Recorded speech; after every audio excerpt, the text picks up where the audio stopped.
we've got a couple of things to talk about. One of the things I did want to tell you is, and many of you may know this, but this week is actually Employee Learning Week.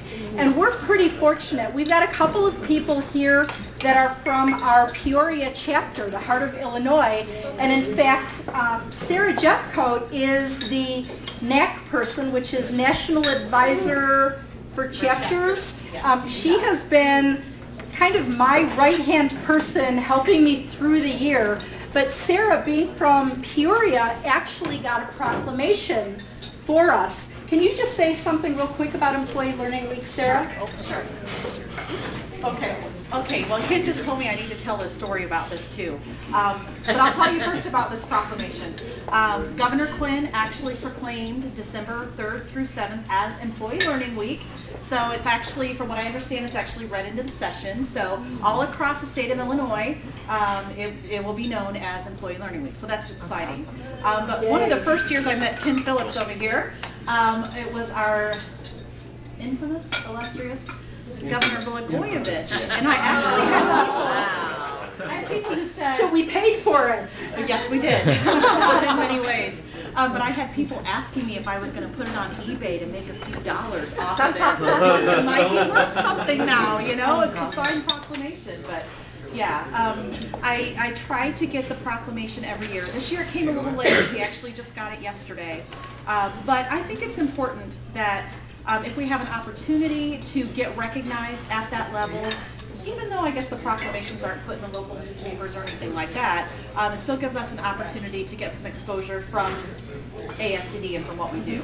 So thank you for introducing me, Sarah Jeffcoat. I'm from Peoria, but I was, whether you knew it or not, your NAC, National Advisor to Chapter this year. And I will be rolling off at the end of December, but I'm still going to be back next year at some of your meetings. So, and she said she's actually joining. Yes, so I'm going to join as a chapter.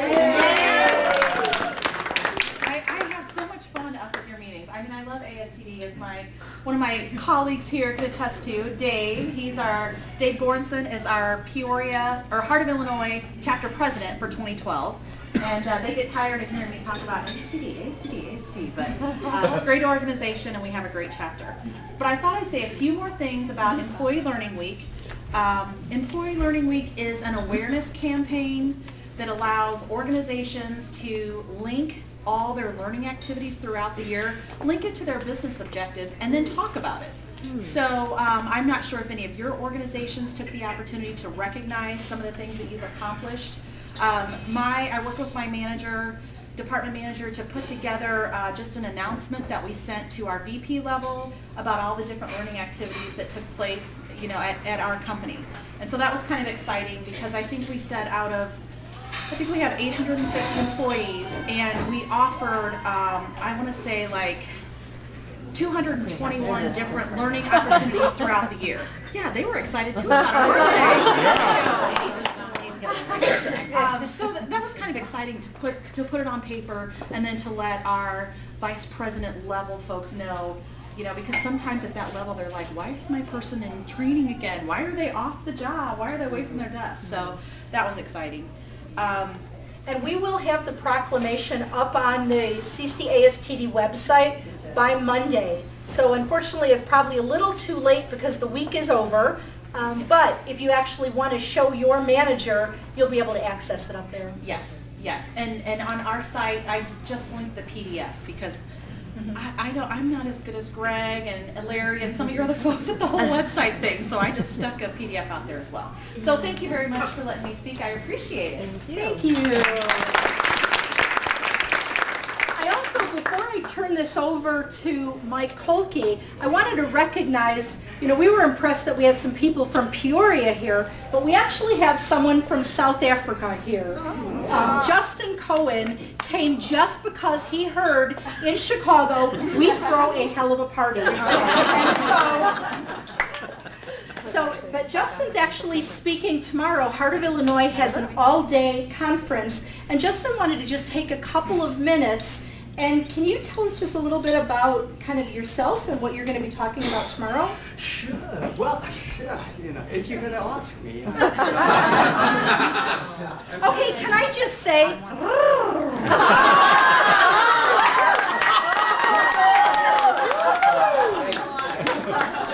always a welcome. I can't even wait to hear what I have to say. Firstly, let me say it is a tremendous honor to be here. I love speaking to associations. We started a speakers association in South Africa just a few years ago. You don't want to come to one of our meetings. You can't get a word in edgeways. We see free speech not so much as a right, more as a continual obligation. But tomorrow is a big day, and I'm really proud to be part of it. And if any of you can make your way down, we would love to have you. Sarah and Dave, presidents of the Heart of Illinois chapter, have just done such a sterling job. Perhaps I'll give you a little taster of tomorrow. Let me say that today, this is my first day in Chicago, which is just so memorable, so beautiful. Dave and Sarah took me down the magnificent avenue. Mile. But you see, for me it was an avenue. I come from Africa, so, you know, it's way more than a mile. And it was magnificent. And that Gianelli chocolate store had nothing to do with it. Okay, maybe a little bit. But it was just, it was so moving being here. And it reminded me of when I first arrived in this country 16 years ago. Well, I'd been traveling around the world. I'd been backpacking around the world, and New York was my final destination, which is a long way from Johannesburg, South Africa. So to pay my way there, I worked as a dishwasher, construction worker, and finally London street performer. I did such a bad impersonation of Charlie Chaplin. I think people threw money at me to make me go away. Well, with no regular income to prove, I still don't know how I passed the interview at the American consulate. But all I can say is I never thought I would fall in love with a customs official, particularly not a 62-year-old one with a moustache. But holding that visa in my hand, well, when I found myself on the streets of New York, something really weird happened. Those Art Deco skyscrapers, some of which you have here in Chicago, the Brooklyn brownstones, the yellow cabs, kindled this nostalgia, you know, like I'd been there before, but I hadn't, and yet I had this overwhelming sense that I had, and I began to wonder if I had amnesia, or if this was just some kind of past life regression, or maybe just early onset dementia, because it really felt like I knew I had. And then, very slowly it dawned that I had been there before. I'd been there through Rocky, through every Hollywood movie and sitcom that had been set in the city, right? I mean, I'd grown up on American stories of quest and triumph. Yeah? No wonder I had such an affinity to the land and the people. To be in America was to return to the dreams of my youth. Yeah? Right now, there is some kid in some village somewhere in the world watching an American movie, being captivated by the American dream. Hundreds of millions of people live those dreams through Hollywood's rose-colored camera lenses. Like my friends and I, they're imitating your trends, your fashion, your behavior. They're buying your products. They're speaking your slang and dancing to your beat. Sorry to hear this. Huh? Do you remember Footloose, Breakdance? We knew the move so well we could start in the sequels. We thought so. Now, maybe that's not what the Puritans envisaged when in the 1600s they began referring to this new land as a shiny city up on a hill. But those stories are a beacon of light, attracting millions of immigrants from around the world who have helped turn this it's the most successful economy on the planet, leading the world in sport, business, art, and science. American values permeate the planet because American stories permeate the planet.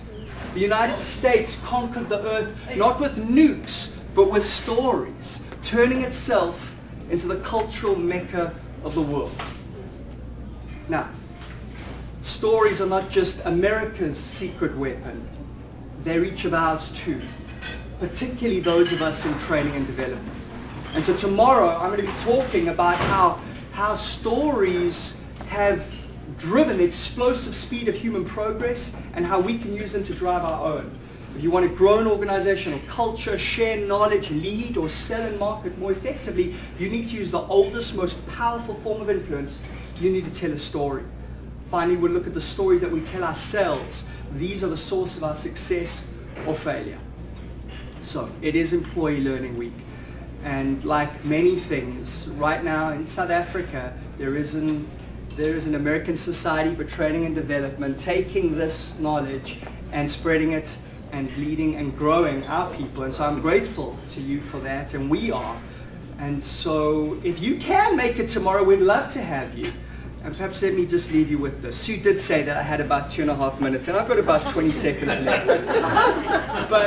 But one of the things, the story, I talk about story in a range of different ways, but perhaps the most important one for those of us in training and development is the story that we have about ourselves and what's possible for us.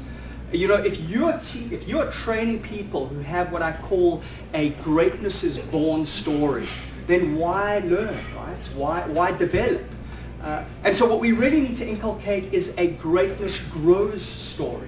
And some of you might be familiar with Anders Ericsson, Florida State University, who spent 10 years studying exceptional individuals and found that innate factors, born with factors, were simply not necessary for expert level mastery in most fields, other than, he said, in something like basketball, where you had to be a certain height. And I was telling a basketball buddy about this, and he said to me, well, what about Spud Webb, who at 5'6" was a slam dunk champion? So even something like that, it doesn't seem that it's necessary for you to be born with specific skills. In fact, it's up to us, those of us in training and development, to create those and to grow those. And what Ericsson found was that, in fact, the star performers, what they did more than everyone else was two things: practice and learn. Practice and learn. They spent on average 1/3 more practicing than everyone else, and it wasn't just practicing, they were constantly getting feedback, seeing how they could be better. So with Employee Learning Week, Jack Welch is always somebody to turn to, right? Manager of the century.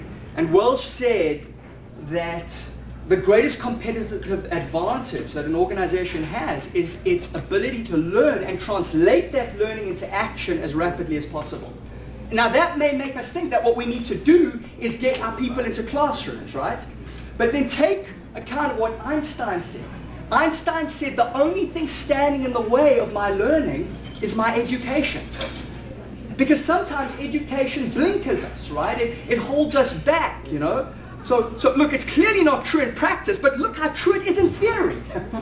As we get attached to that theory. Now that's not to say classroom learning doesn't have its place, but it's experiential learning, isn't it? It's real world learning. How do we reap the benefits of that real world learning?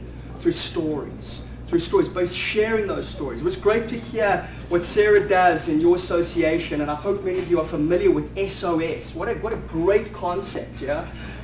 To what I keep on wanting to call it sharing our stories, but it's sharing our successes, which really amounts to the same thing. Because that's how we multiply. If you don't like the word story, case study, yeah? Oh, by the way, as a trainer, you know, if you want to just cut down half the work that you do, just get them to start telling stories. Because as trainers, we often think that we've got to do the data download, right? We've got to provide all the education, all the information. But if you get them to start engaging, I did this last week with a service program, get each person to share a story about how they or somebody else has delighted a customer, solved the problem, made a breakthrough. What are you doing? You're celebrating success, but you're also getting practical, real-life examples, case studies that can then be replicated. And even poor examples, right? We learn a lot from failure too. Okay, really, they're going to start removing me. So let me just leave you with this. When I was in New York, I visited Ellis Island. Ellis Island, of course, the gateway for millions of immigrants into this country. And up on the wall was an inscription. And the inscription was this. It said, when I came to America because I heard the streets were paved with gold. When I got here, I discovered 3 things. 1, the streets weren't paved with gold. 2, the streets weren't paved at all. 3, I was expected to do the paving. Those immigrants who arrived in this country knew that if they worked hard, they could own a home on those streets. And so it's no wonder to me that the first self-help books, the first real personal development books, came out of this country, came from here and spread around the world. Now, what did those books say? They said your past isn't your future. Yeah? They said if you worked hard and developed and trained and improved yourself, the sky was the limit. Now that may sound like a cliche to you, but back then it was revolutionary. See, a European peasant never dreamt of being more. He couldn't be more because class was destiny. Well, brains, thank God for me, are not destiny either. That's not destiny. What is destiny is each of us learning and growing with your help. You have a unique opportunity to make a profound difference in the world through the work that you do. And it has been an honor to be with you here tonight. We would love to have you tomorrow. I want to give you all something because it's Christmas, right? It's Christmas time, so I want to give you all a copy of my book. And I need to show it to you so that you know it's real. But I couldn't bring over that many copies. But if you drop me an email, justin@justinpresents.com, I will send you a free ebook of this book, this physical book. I'd give you all one, but it's just a lot of books that come in a suitcase, you know, overweight, etc. And I'd love you to have a copy. All you've got to do is give me a little bit of feedback. Tell me who you are, where you come from, and I'd love a little bit of feedback from this presentation, because I got a little secret. I haven't even told Dave and Sarah this. This is the very first, I've spoken in 12 countries. This is my 13th. This is the first time I've ever spoken in a country that is very, very dear to my heart. So it has been a great honor and a great privilege to have the first time here in Chicago with the people out there who really make a difference, the American Society for Training and Development. Thank you so much for having me.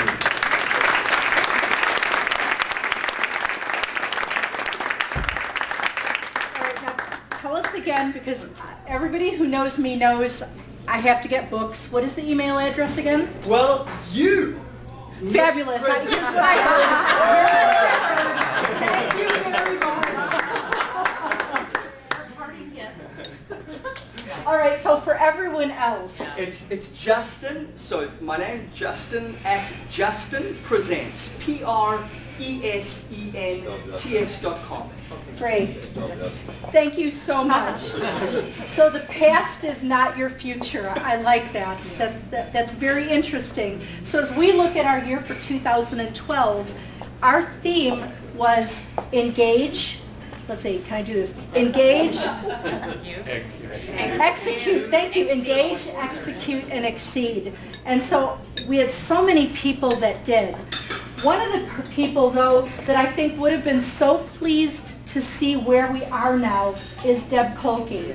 I was actually fortunate, as an aside, Deb was my advisor when I went to Roosevelt. And in fact, I will tell you, Deb is the person who got me into CCASTD. As I was finishing up my program, she said to me, "What are you going to do next?" And I said, "I'm going to read some trashy novels. I'm really excited." And she said, "You know what? There's more you can do. You need to get involved with CCASTD." And so I did. And now I will tell you, unfortunately, I came on in January of 2007, and Deb unexpectedly passed away a couple of weeks later. So I actually only had a few weeks that I was able to sit as a peer with Deb, which was a great honor. Deb was so near and dear to us, and so I think we're so happy that we have the opportunity to really help carry on Deb's legacy. And Mike Colky, Dr. Mike Colky, is here tonight to present this year's award. So Mike, can I bring you up? Sure. And then I will turn it over to you. Okay. Thank you.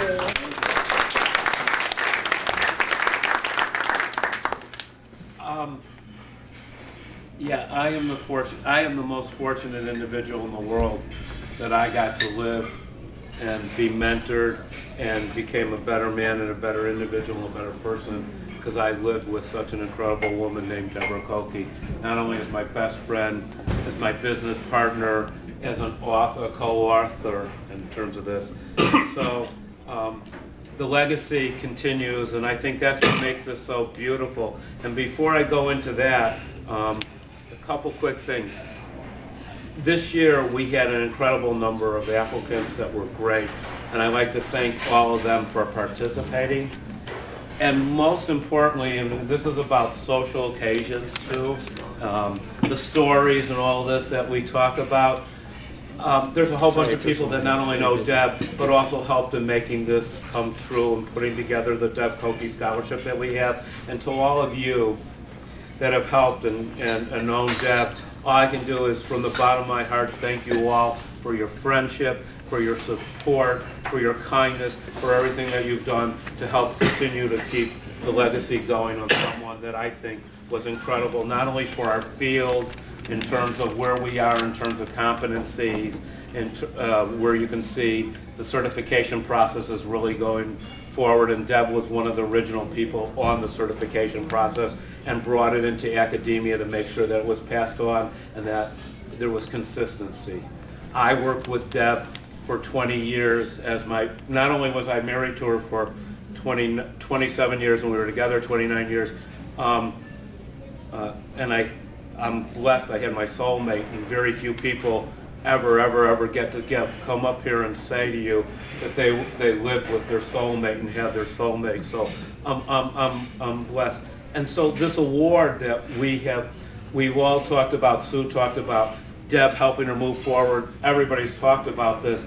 This award even is more special. This award isn't about remembering someone, it's about the legacy that she's continued in creating and all this. And even our recipient tonight is a perfect example of someone who carries what this whole award was set up. It was a future thinking process when we did it. Is when Deb died on January 22nd, 2007, my world came to an end. And yet, Deb wouldn't allow my world to come to an end in terms of all of that, and so it continues to go on, and I keep to celebrate life, and life is wonderful, and every day I have conversations with Deb, and I realize there are so many lessons that I keep learning from her. Well, all of you are practicing all of this, and the beauty of this is that this award is about legacy, about future.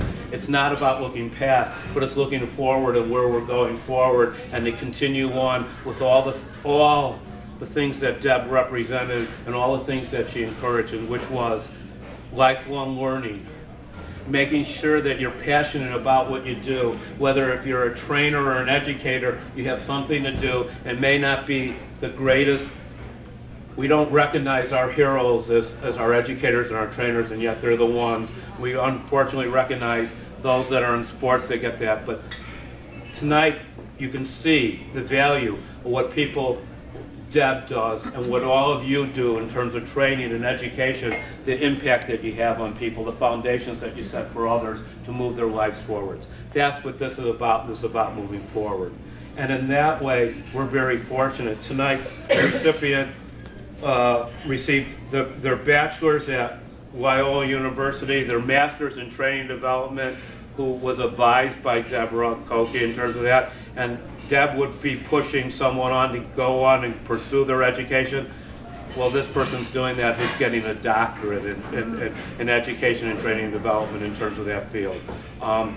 Deb would say go out and help others. This person has started a mentoring program for African Americans in terms of that. So I'm delighted to bring someone who I think really is a wonderful recipient, and someone that knows what it's like to work with someone so incredible. So we're blessed tonight to be with Reggie Jackson as our winner and all of this.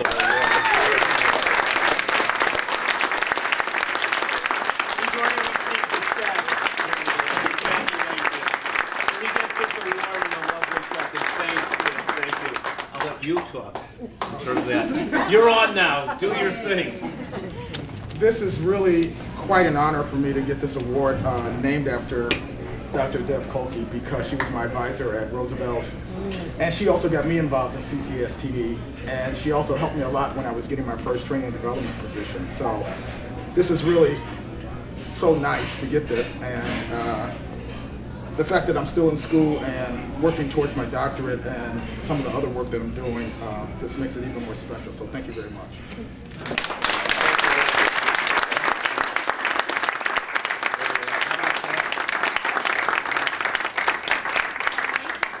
Congratulations. Thank you. So, and happy holidays to all of you. Thank you.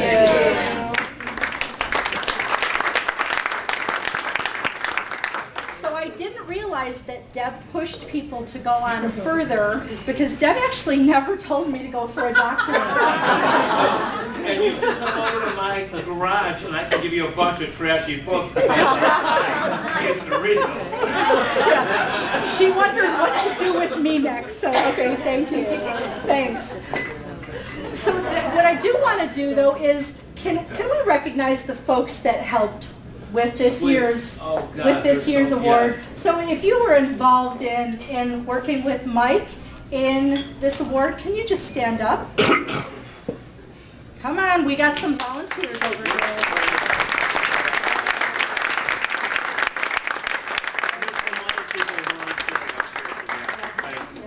So thank you all. So speaking of volunteers, I want to turn this over. Where is Stephanie?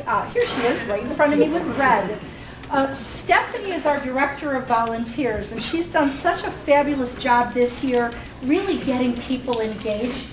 And so I want to turn it over to you to announce our Volunteer of the Year Award.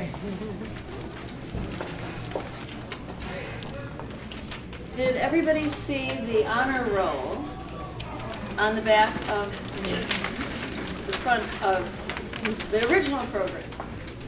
So there are over 40 names on this list, and there are many people in this room who have, of course, contributed substantially, but also there are many people who aren't in the room who have given to the organization in multitudes, and there are people that we don't even know, people that are inspired by us. The touchstones of their lives are felt by our work. So the ripple effect, of course. I did have the privilege, I'm the only one except the engraver of this beautiful piece here that knows who our Volunteer of the Year is. But before I announce that, I'd like to, may I, Madam President? Mm-hmm. May I ask if your name is on this piece of paper, may I ask you to please stand? A substantial part of the room.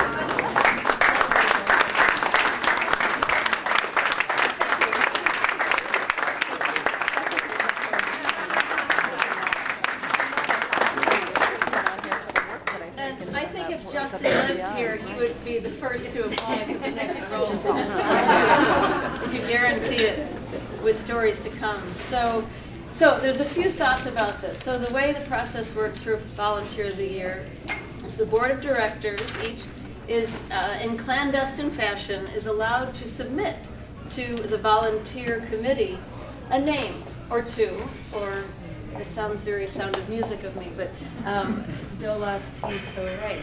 So at the same time, they can straw ballot, they can nominate themselves, because who better than a board of directors to be able to say this, but not in this board. No one, I want you to know, nominated themselves. It was amazing. Given the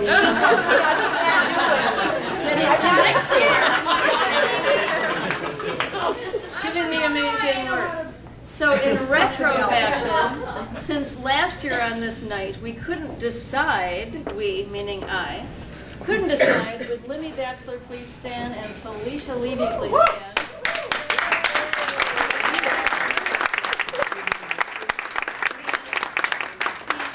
2011 Volunteers of the Year. So brava to both last year. Legacy, filing through lots of emails and this thing called Dropbox, which I just figured out last week. It's amazing. It is so amazing when things come to you from this cloud and all of a sudden something really makes sense. So we have a volunteer committee that I have to rely upon. And with the volunteer committee, please, there's such a clique, they're all sitting together. You're supposed to spread out. Maria Peel, please. Juliette Swett and Marianne Hageman is,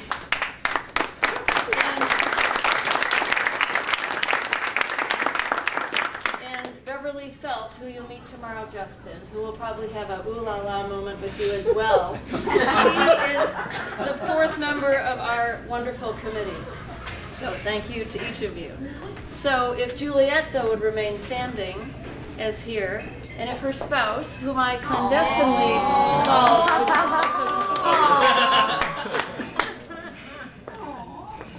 so there's a phrase by Sir Isaac Newton which I don't know a lot about the theory of anything, but I do know words that make sense. And when the words sound like this, and you think of Juliette, I stand further when I stand, I see further when I stand on the shoulders of giants.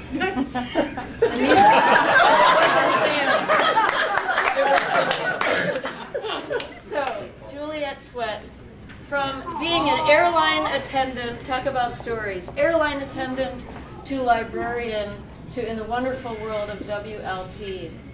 I could spend an hour telling you the ways that she contributed to our board and to each of your experiences this year. Yes. So, may I present to the 2012 Volunteer of the Year, Juliette.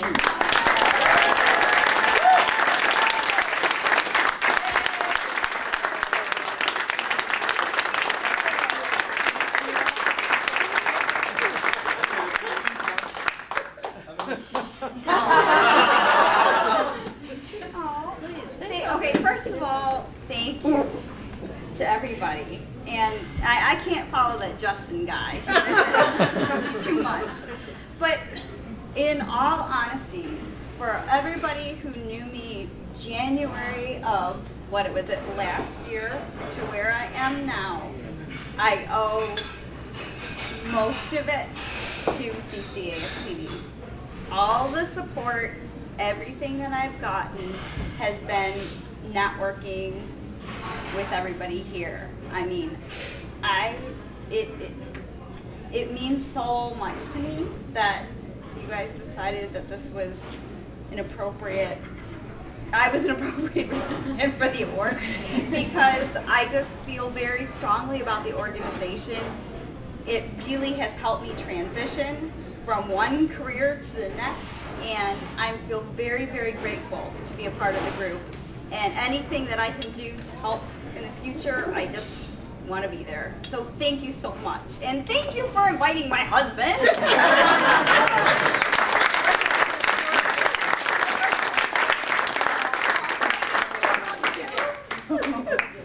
Thank you for convincing me to do WLP. Come on. We'll do a picture. All right. Okay, if you're wearing red, please stand up.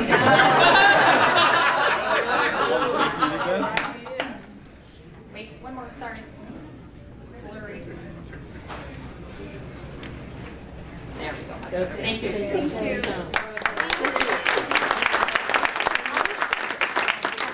So I have to tell you, at the Chicago e-learning showcase, Greg actually asked me to do some kind of little video, and one of the things that I did was I had to get somebody that I could interview.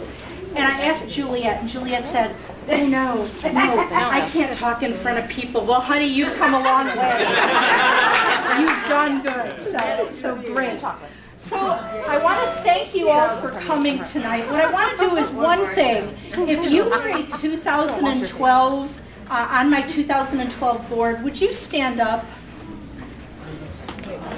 So I want to say thank you so much for the 2012 board. I could not have done it without you. Right, thanks. And I wanted to say, how about 2013? If you are 2013 board, would you stand up?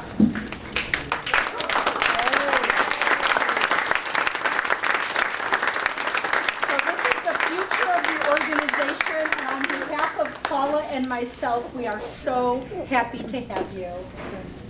And I'm turning it over now to the 2013 president. I think as soon as I take this, I'm done. The official passing of the official, yes. Scepter. Well, as Sue says, I'm Paula Frangella, and several people have approached me to ask me how I'm doing. That the term of office is upon me. One lady at work says, oh, the presidency is just like a symphony conductor pulling the talents out of the different sections of the orchestra. Yeah, that's what it's like. Yeah. And I thought of Sue and our former presidents, but then I had this image flash in my head of somebody slapping a helmet on my head and tossing me a parachute and saying, "You're the captain now of the synchronized skydiving team." And that's kind of the fear that I have. And it's justified. But I have you as a mentor. You have been there. You have let me job shadow you all year long, and I've learned so much. You have done tremendous things for the chapter. We have reinvented our meeting format to alternate between dinner meetings and the clinics, and we have introduced group membership, which is a huge benefit to employees in corporate America. We have standardized and strengthened our sponsorship. You were introduced tonight, and 3 people at our table says, "I love Sue." You have just been so welcoming and so warm, and you've been the best leader we could possibly have. And I know that you totally deserve this. Sue Weller, President 2012, engage, execute, exceed, because you made us do it. Thank you.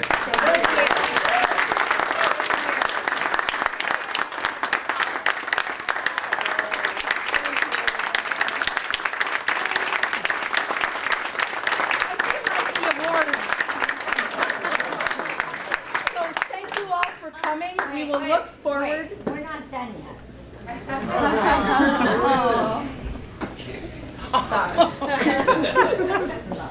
Okay. My name's Helen Gomez. I was the VP of Programming. I first want to say a couple things about Juliette, because I do remember Juliette at the very, I mean, it's like it was yesterday. And to me, because I'm very gregarious and outgoing, and Juliette was, okay, yeah, I'll help. You know, whatever you want me to do, I'll do, you know, just let me know. And she just, you've grown, so you so deserve that award. And thank you to all the volunteers, because of the volunteers, I couldn't get the programs going the way they went this year, and I think we had a phenomenal year. And I just wanted to say some thank yous to people that really helped me this year. And one of them, Jan. Welcome. Come on.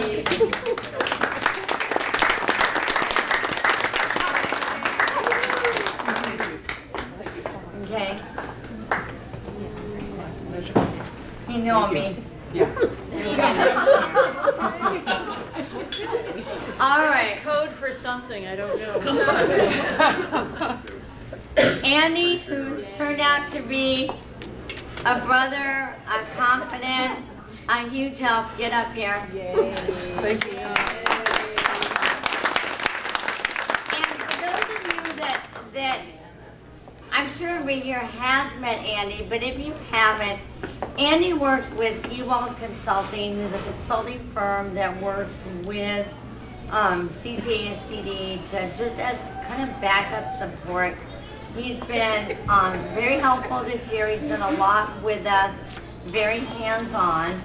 And now I got to switch a couple of things because I No, but that's a good thing. Yeah, okay, good. I was reading the crowd. It was kind of quiet there. No, it's been really good. And I just had to switch some things because I learned that the man does not like chocolate from the dessert. So it's a good thing I got something that didn't have chocolate in it. So, Oh, thank you. thank you. Well done.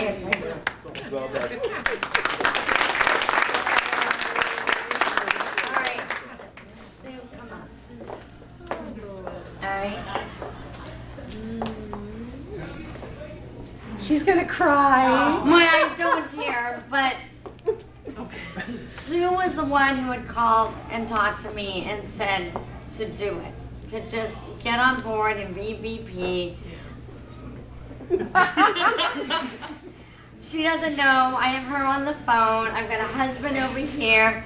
And my husband, because of confidence, having been married to me for 22 years, is like, Helen, you don't know what you're doing. What do you mean you're VP of programming? And I'm like, I don't know. I just do what I normally do. Just say yes and go with it. And everybody around me is going to help me too. So we've been through some things. We've been through our ups. We've been through some downs. But we made it, you know. And I'm looking forward. We did. And it's been fantastic. So there's that. And enjoy. Oh, thank you. Now I know next time I'm going to get a Thank you. Oh my goodness.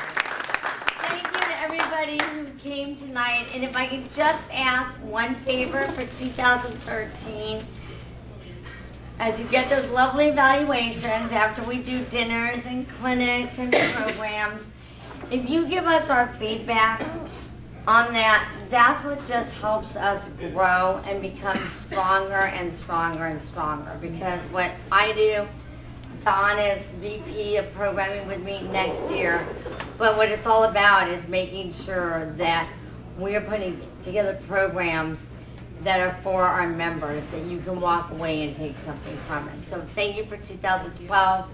I look forward to 2013. And don't everybody run off and enjoy and meet. Thank you.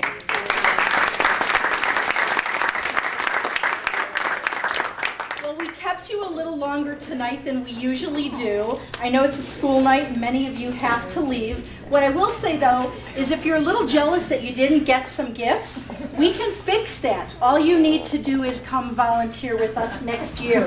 So it's easy, it's fun, and it's a great group of people. So again, I'm formally turning it over to Paula. Please join us on the third Thursday of the month, and Paula's going to start us out with a bang next year. So have a good holiday and a safe drive home.